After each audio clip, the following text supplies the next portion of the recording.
Podcast Network Asia.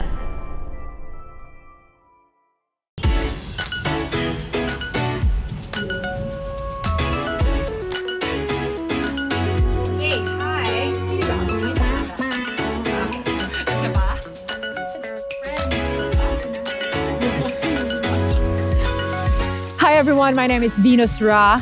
Papakinggan natin ngayon ang kwento ni Kyle. Si Kyle, marami siyang regrets sa kanyang college life. Should he keep letting these regrets weigh him down? This is the very first episode of the Major Podcast with Venus Ra.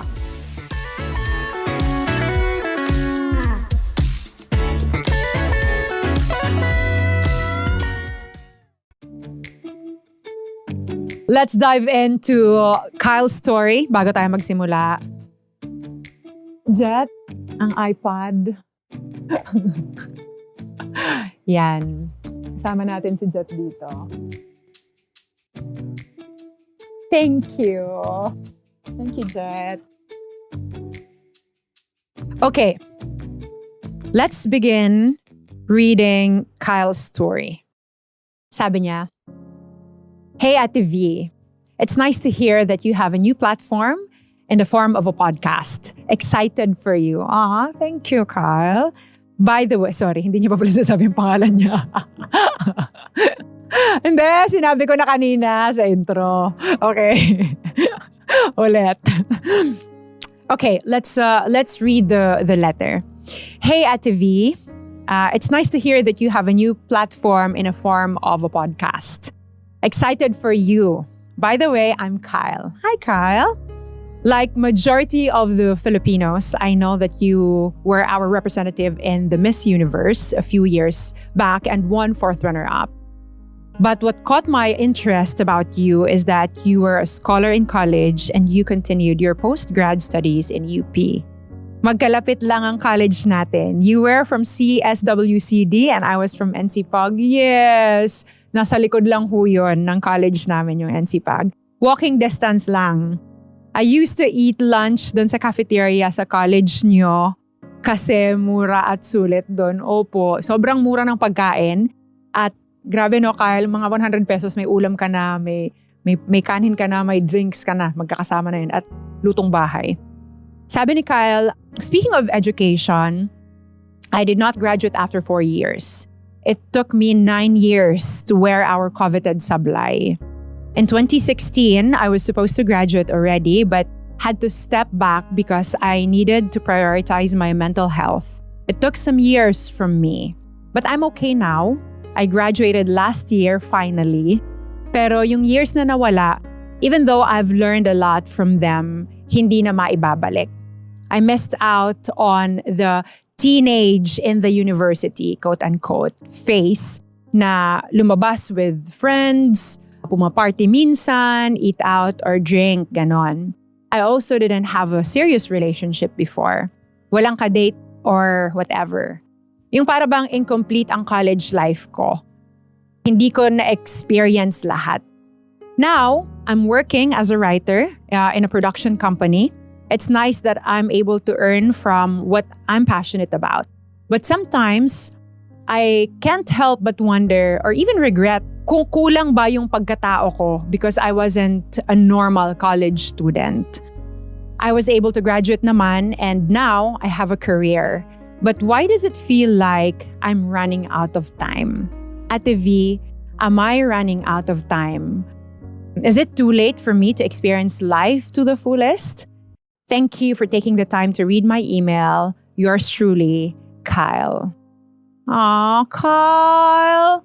You know, as I'm reading your your letter, I'm like, I just want to give you a tight hug, you know. I just really want to give you a tight hug. But thank you for also reminding me of the things that happened in our university. Alam mo, yung binabanggit mo na na canteen, sobrang, sa akin malaking bagay din yun kasi usually pag nasa bahay, pupunta na ako ng school after work, afternoon kasi yung pasok ko. Pero hindi ako magla-lunch sa bahay. Pupunta ako ng canteen, doon ako magla-lunch bago magsimula yung pasok. But you know, I understand maybe the feeling of being part of a prime university in the Philippines, and that's a lot. And sometimes that can take a toll in our mental health. So, Kyle, thank you so much for sending this letter. I really appreciate it. And would you mind if I share some of the thoughts that I have? Kasi as I was reading this letter, sabi ko, grabe no, it seems like yung regret mo talagang, it's haunting you. It's haunting you. But you know what, Kyle? There's nothing wrong with what you did to prioritize your mental health. And alam natin na napaka-importante ng health natin. Ako iniisip ko as I was reading it, ano kaya yung pwede pang mas malalang mangyari kung hindi mo prioritize yung health mo? Kung tinuloy-tuloy mo yung pag-aaral mo at hindi ka nag-pause at, you just continue with life and pretend that everything is okay and, try to go out with friends, party and all that. Pero sa totoo lang, alam mo sa loob-loob mo na there's something wrong. Hindi ko alam kung totoo ba talaga na maximize mo yung college life mo if hindi mo prioritize yung health mo muna. Also, as I was reading it, parang yung idea of maximizing your college life, minsan kasi siguro ang idea natin ng maximizing our college life or student life is, to be able to experience the fun, be able to experience yung partying with friends and all that. Pero kung tatanungin mo ko, is it worth it? Is it worth na parang compromising your health kapalit nung fun na pwede mong ma-experience in college? I don't think so. Kasi, you can be surrounded with a lot of people and portray that you're okay. But then, alam mo kasi na at the end of the day, you're not okay. So, I don't think it's worth it. Pero yung prioritize mo yung health mo, sa akin mas importante yon. Maybe, I don't know if you also have a sense na parang ang selfish ba nung decision ko to prioritize myself tapos hindi ko inuna yung pag-aaral ko. Hindi ko alam kung, your parents probably sila yung gumagastos ng pang-aral sa'yo or hindi ko alam kung ikaw yung gumagastos ng pang-aral sa sarili mo. Pero maybe you were thinking, was it a selfish decision na inuna ko yung health ko bago yung pag-aaral? Kasi alam naman natin, especially in the Philippine context, napaka-importante ng education. And minsan parang, sige, ituloy mo yan, tuloy mo yung pag-aaral mo, ituloy mo yung kurso na tinitake mo. Pero, yun nga, at the expense of your mental health, I hope that you will not think that that was a selfish decision. Also, I want to suggest, Kyle, that you continue with life. You continue with life. And it's never too late to create memorable and meaningful memories. Starting, sabi mo, di ba, ngayon okay ka na. Yun ang importante, na ngayon okay ka na. And dahil okay ka na, you can experience life to the full. You can create new memories and meaningful experiences with friends or family members or other people that you are in a relationship with. And I hope that you will not allow the past to be a shackle na parang hindi ka na makaka-move on dahil doon sa regret na meron ka sa past mo. The good thing about what happened is now you understand people who are going through the same thing. Dahil ikaw mismo naka-experience ka ng mental health issues, you can have that compassion and you can help those people and even those students who are going through the same thing doon sa pinagdaanan mo noon. Kyle, alam mo, in life ako, when it comes to thinking about my past and my future, ang laging nare-remind ako sa example ng isang car. Di ba sa car, ang windshield mas malaki. Mas malaki ang windshield na nasa harapan natin compared sa rear view mirror na tinitingnan lang natin ng paminsan-minsan. The reason why the rear view mirror is smaller is because we are not supposed to look at the rear view mirror all the time. Yes, we can check to check kung may mga cars sa likod. In life, the same thing, we can check our rear view mirror to learn from the past and learn from our experiences. But we are not supposed to look at the rear view mirror all the time. Ang sabi mo kanina, you have a job now and you are earning from something that you enjoy doing. You're writing. And that's a beautiful thing. Hindi lahat ng tao, Kyle, mayroong experience na parang na-enjoy nila yung trabaho nila at the same time they're earning from that. You are in such a good place. So you can move forward. Continue to look at the windshield of your life and focus on the future. Yes, you can check once in a while the rear view mirror, but don't stay there. Focus on what is present, and then that present will bring you to your future. To our listeners and viewers, here are some reminders to ponder. First, experiencing life to the fullest is not determined by how much fun you have experienced in the journey.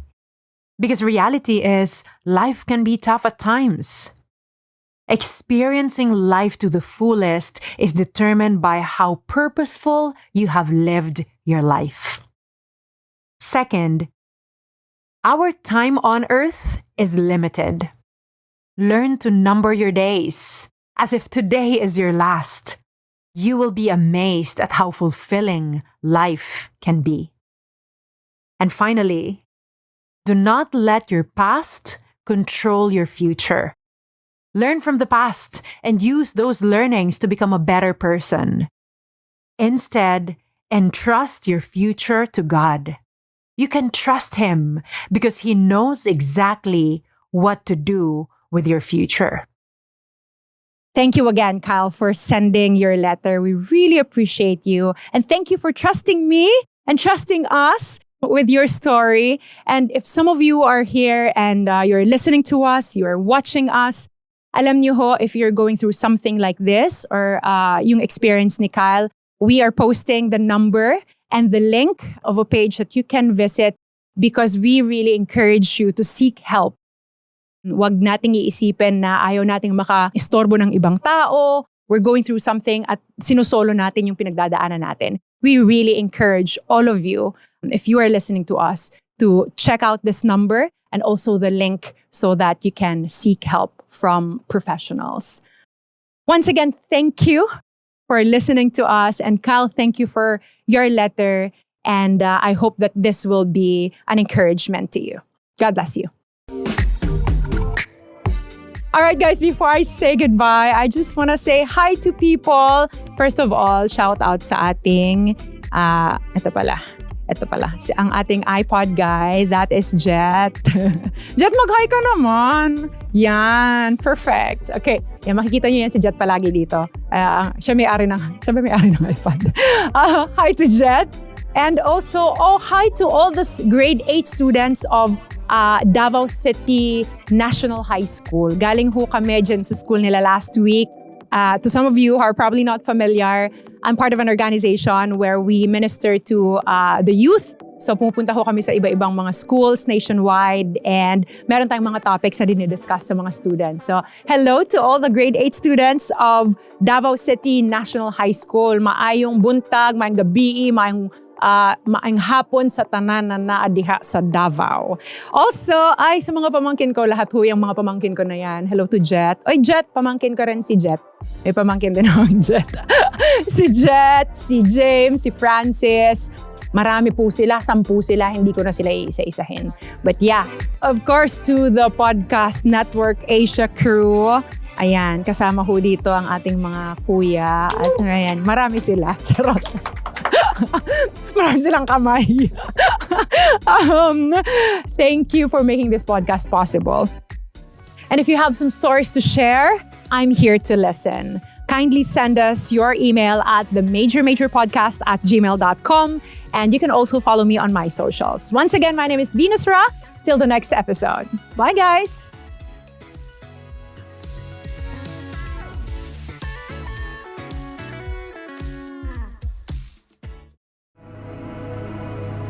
The views and opinions expressed by the podcast creators, hosts, and guests do not necessarily reflect the official policy and position of Podcast Network Asia, the hosts of the program, or other programs of the network.